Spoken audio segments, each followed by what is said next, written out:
நம்முடைய ஒன்றிய பிரதமர் குறிப்பா ராமநாதபுரத்துக்கு வந்தபோது ஏராளமான வாக்குறுதிகள். அவர் சொல்றதெல்லாம் வாக்குறுதி கிடையாது, எல்லாமே வடை, சுடுற வடை. Visit India's first underwater tunnel aquarium at VGP Marine Kingdom, Chennai. குறைந்த விலை, நிறைந்த தரம், தங்கள் தேவைகள் அனைத்தும் ஒரே இடத்தில். ஜெயச்சந்திரன். ஒன்றிய பிரதமர் திரு மோடி அவர்கள் பாதி நேரம் இந்தியாவில் இருக்க மாட்டாரு. இப்ப நான் பேசிட்டு இருக்கிறேங்க, இந்த நேரம் அவர் இந்தியாவில் இல்ல, வெளிநாட்டுல இருக்காரு, சுற்றுப்பயணத்துல இருக்காரு. நான் பலமுறை சொல்லியிருக்கிறேன், ஒன்றிய பிரதமர் திரு மோடி அவர்களே, நீங்க விமானி இல்லாம கூட போவீங்க, ஆனா அதானி இல்லாம போக மாட்டீங்கன்னு நம்மளை என்னென்னமோ முறையில மிரட்டி பாக்குறாங்க. இடி, சிபிஐ, ஐடி ரைடு, இதுக்கெல்லாம் பயப்பட வேண்டிய ஆள் நம்மள திமுக காரன் பயப்படுவானா? அதிமுக நினைச்சுக்கிட்டு நம்ம கிட்ட அவங்களுடைய வாழை ஆட்டிட்டு இருக்கிறாங்க. உங்களுடைய வாழை நாங்க ஒட்ட நறுக்குவோம். இன்னொரு பிரச்சனை ஒருத்தர் இருக்கிறார், திரு ஆளுநர். எங்களுக்கு தேசிய கீதம் எவ்வளவு முக்கியமோ தமிழ் தாய் வாழ்த்தும் முக்கியம். இன்னைக்கு இந்த நிகழ்ச்சியில நம்ம தமிழ் தாய் வாழ்த்தை பாடி இந்த நிகழ்ச்சியை ஆரம்பிச்சிருக்கிறோம். இனிமே அரசு நிகழ்ச்சி இல்ல, அனைத்து கழக நிகழ்ச்சியிலும் தமிழ் தாய் வாழ்த்தோடு தான் ஆரம்பிக்க போறோம். இளைஞரணி மாநாடு 100% வெற்றி நம்ம சொல்றோம். அது 100% வெற்றியா? கிடையாது, ஒத்துக்க மாட்டேன். 50% வெற்றி தான் நம்ம அடைஞ்சிருக்கிறோம். பாதி கிணறு தான் நாம தாண்டி இருக்கிறோம். நாடாளுமன்ற தேர்தலில் அனைத்து தொகுதியிலும் நம்ம வெற்றி பெற்றாதான் அது 100% வெற்றி. இளைஞரணி மாநாடுக்கு கிடைச்ச வெற்றி.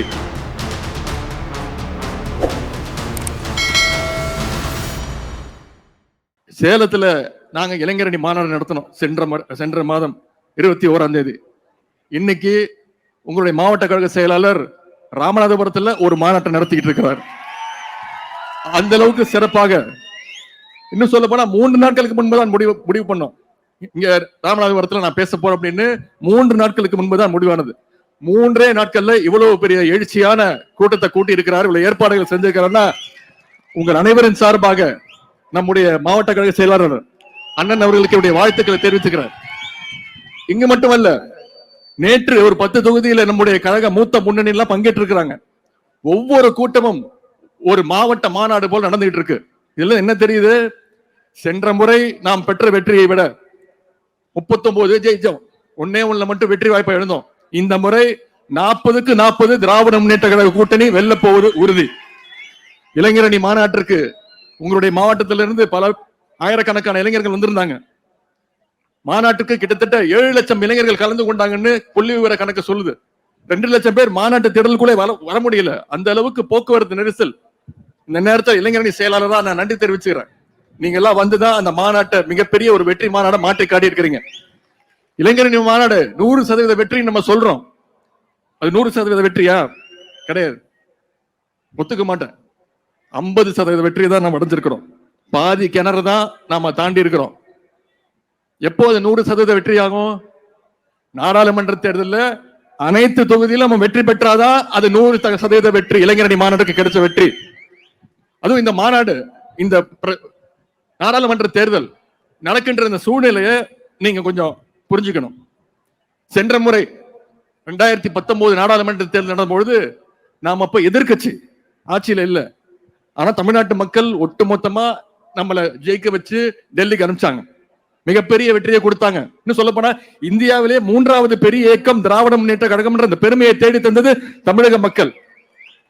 அதே போல பின்னர் உள்ளாட்சி தேர்தல் நடந்தது, அப்போ நம்ம எதிர்கட்சியா இருந்தோம், இருந்தாலும் வெற்றி பெற்றோம். மக்கள் நம்ம மேல நம்பிக்கை வச்சு ஜெயிக்க வச்சாங்க. அதன் பிறகு 2021 சட்டமன்ற தேர்தல் எதிர்கட்சியா இருந்து மக்களுடைய அன்பை பெற்று மக்களுடைய வாக்கை பெற்று நம்முடைய முதலமைச்சர் தலைவர் அவர்கள் முதலமைச்சர் அமர்ந்தாங்க. இப்பொழுது நடக்கின்ற நாடாளுமன்ற தேர்தல், இப்போ நம்ம எதிர்கட்சி கிடையாது, இப்போ நாம ஆளுங்கட்சி.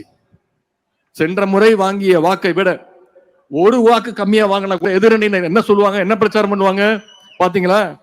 திமுகவுக்கு மக்கள் செல்வாக்கு குறையுதுன்னு சொல்லுவாங்களா மாட்டாங்களா? இது நம்முடைய அடுத்து வருகின்ற 2026 சட்டமன்ற தேர்தலில் இது எதிர்வரைக்கும். இதை நீங்க மனசுல வச்சுக்கணும். எனவே சென்ற முறை இந்த தொகுதி அண்ணன் திரு நவாஸ்கனி அவர்கள் போட்டியிட்டார்கள். 1,31,000 வாக்கு வித்தியாசத்துல நீங்க ஜெயிக்க வச்சிருக்கிறீங்க. இந்த முறை நாம் அத்தனை பேரும் ஒரு சம்மதம் எடுத்துக்கொள்ள வேண்டும்.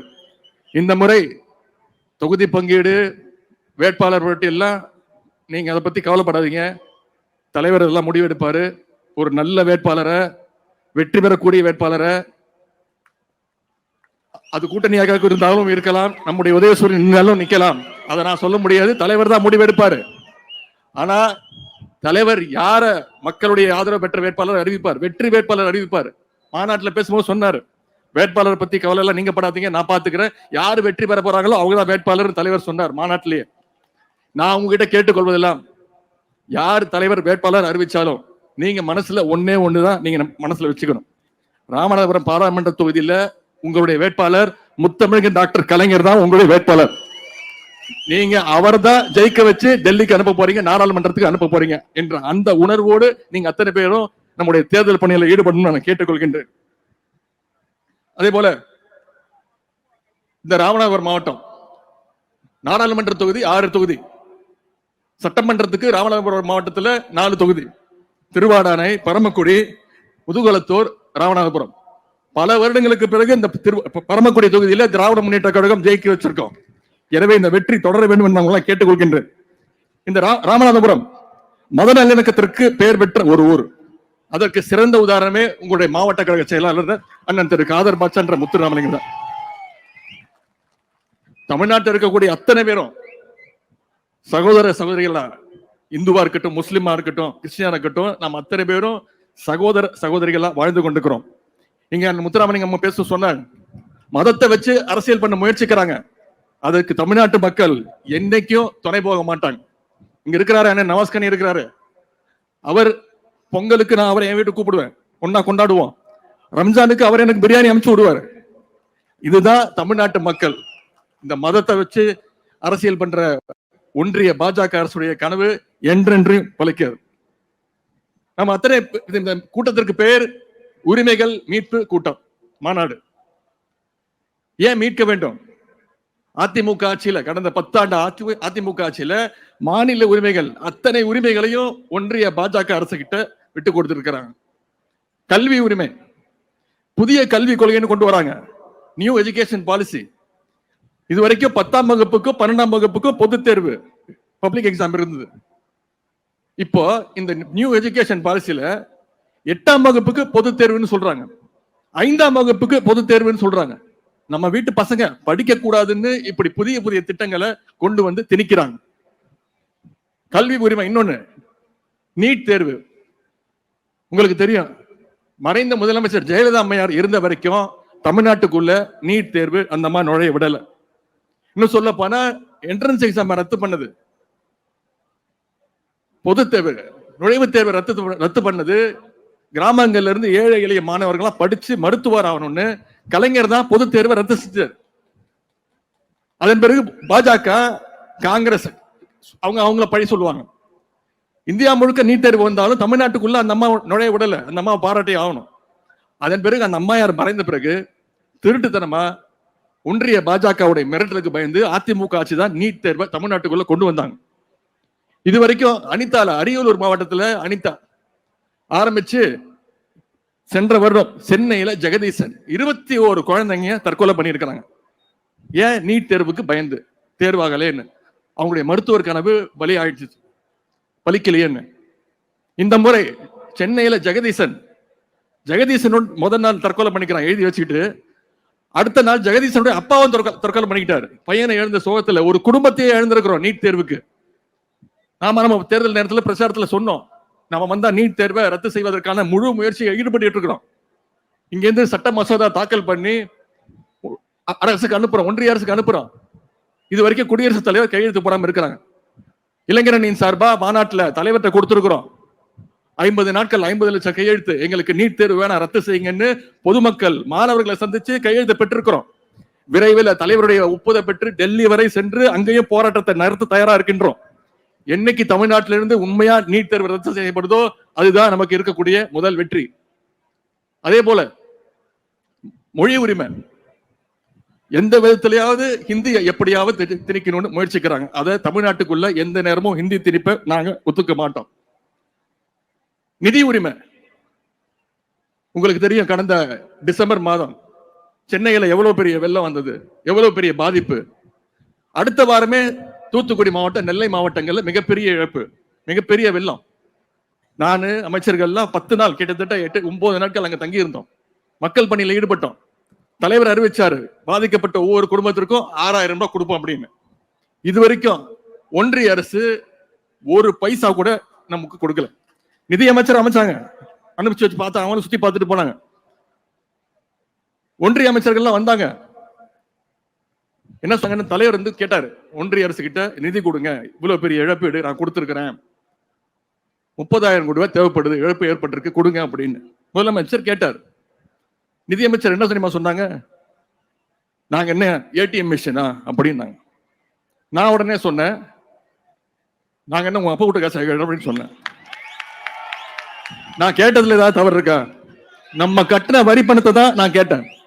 அந்த அம்மா அடுத்த நாள் டெல்லியில மிகப்பெரிய பத்திரிகையாளர் சந்திப்பு, 1/2 மணி நேரம் எனக்கு கிளாஸ் எடுத்தாங்க.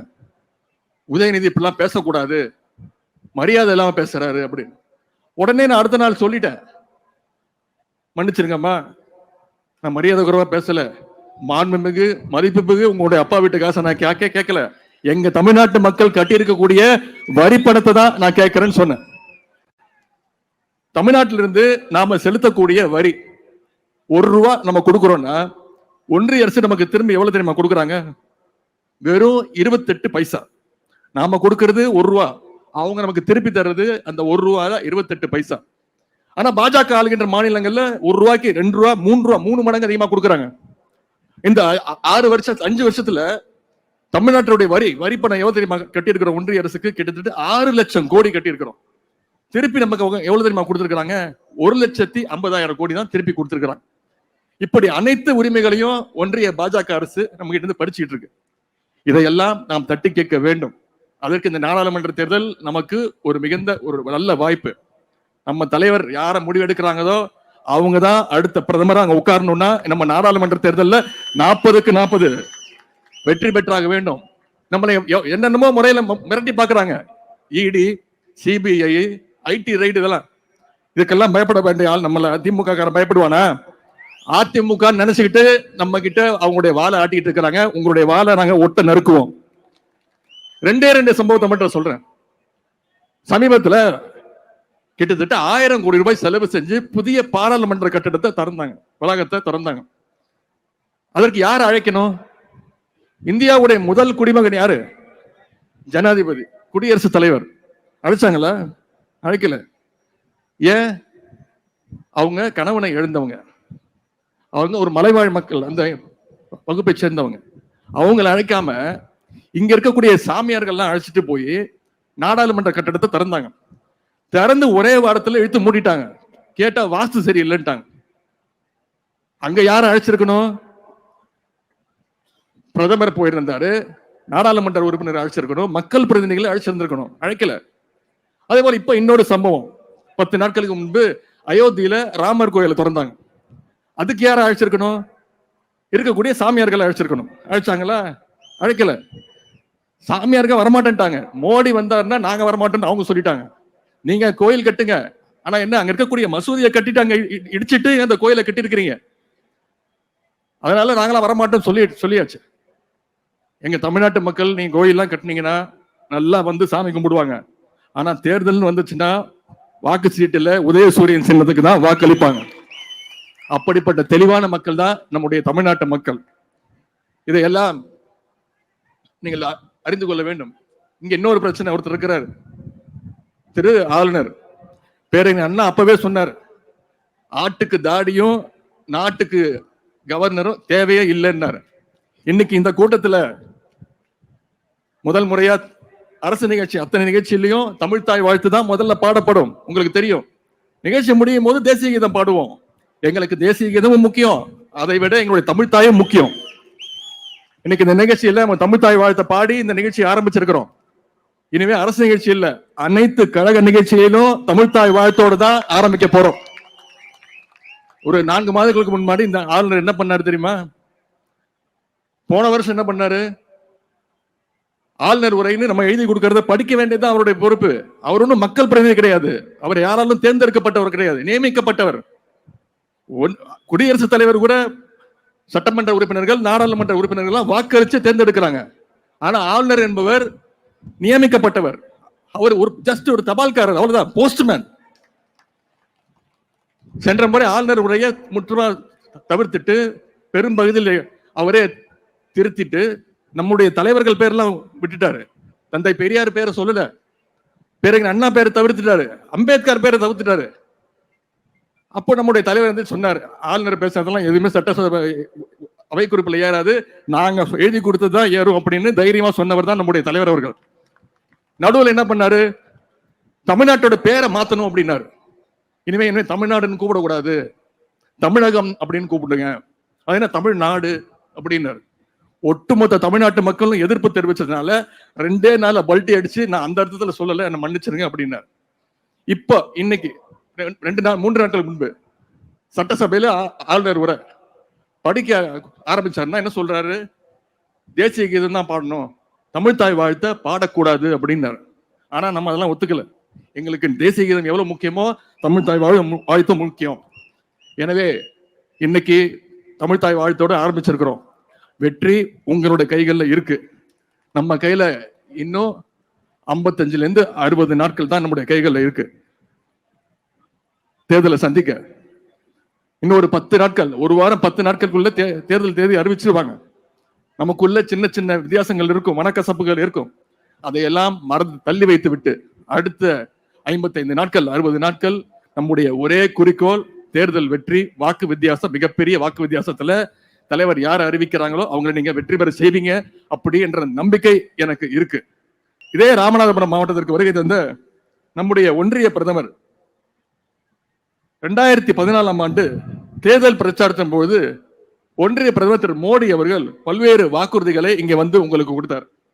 குறிப்பா ராமநாதபுரத்துக்கு வந்த போது ஏராளமான வாக்குறுதிகள். அவர் சொல்றதெல்லாம் வாக்குறுதி கிடையாது, எல்லாமே வடை, சுடுற வடை.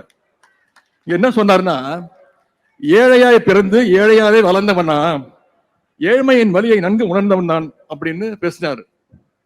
ஆனா சொல்லிட்டு என்ன தேவை பண்ணாரு, ஏழை எளிய மக்கள் சிறுக சேமித்த 500 ரூபாய் 1000 ரூபாய் நோட்டை ஒரே இரவுல செல்லாதுன்னு சொன்னார். ஆயிரக்கணக்கான மக்கள் உயிரிழந்தாங்க ஏடிஎம் வாசல் நின்னு, உங்களுக்கு ஞாபகம் இருக்கும். அது மாதிரி 2000 நோட்டை அறிவிச்சார். இப்ப அதையும் செல்லாதுன்னு சொல்லிட்டார். இதெல்லாம் நம்ம மறந்துட்டோம் நினைக்கிறார். அவர் ஏழை தாய் வீட்டு மகனா. சொல்லட்டுமா, அவருடைய மிக மிக நெருங்கிய நண்பர் யார் தெரியுமா? உலக பணக்காரர் பட்டியலில் 2வது இடம் திரு அதானி அவர்கள். இருக்கின்ற அரசு துறை அனைத்தையும், பொதுத்துறை அனைத்தையும் தூக்கி அவர் கையில கொடுத்துட்டாரு. வந்துருச்சு, அதானி ட்ரெயின் வந்துருச்சு, அதானி ஏர்போர்ட் வந்துருச்சு, அதானி ஸ்டேடியம் வந்துருச்சு, அதானி போர்ட் வந்துருச்சு. ஒன்றிய பிரதமர் திரு மோடி அவர்கள் பாதி நேரம் இந்தியாவில் இருக்க மாட்டாரு. இப்ப நான் பேசிட்டு இருக்கிறேங்க, இந்த நேரம் அவர் இந்தியாவில் இல்ல, வெளிநாட்டுல இருக்காரு, சுற்றுப்பயணத்துல இருக்காரு. அவர் சுற்றுப்பயணம் போகும்போது விமானத்துல தான் போவாரு. நான் பலமுறை சொல்லியிருக்கிறேன், ஒன்றிய பிரதமர் திரு மோடி அவர்களே, விமானத்துல போறீங்க, நீங்க விமானி இல்லாம கூட போவீங்க, ஆனா அதானி இல்லாம போக மாட்டீங்கன்னு. அந்த அளவுக்கு நெருங்கிய நண்பர். அவர் மட்டும்தான் வாழ்ந்திருக்கிறார் இந்த 9 வருஷம் ஆட்சியில. உலக பணக்காரரை பட்டியல 2வது இடம்.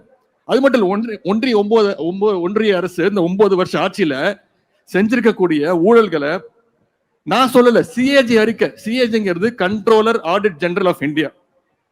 மாநில அரசு ஒன்றிய அரசு செய்கின்ற செலவு கணக்குகளை தணிக்கை செய்கின்ற ஒரு இயக்கம்.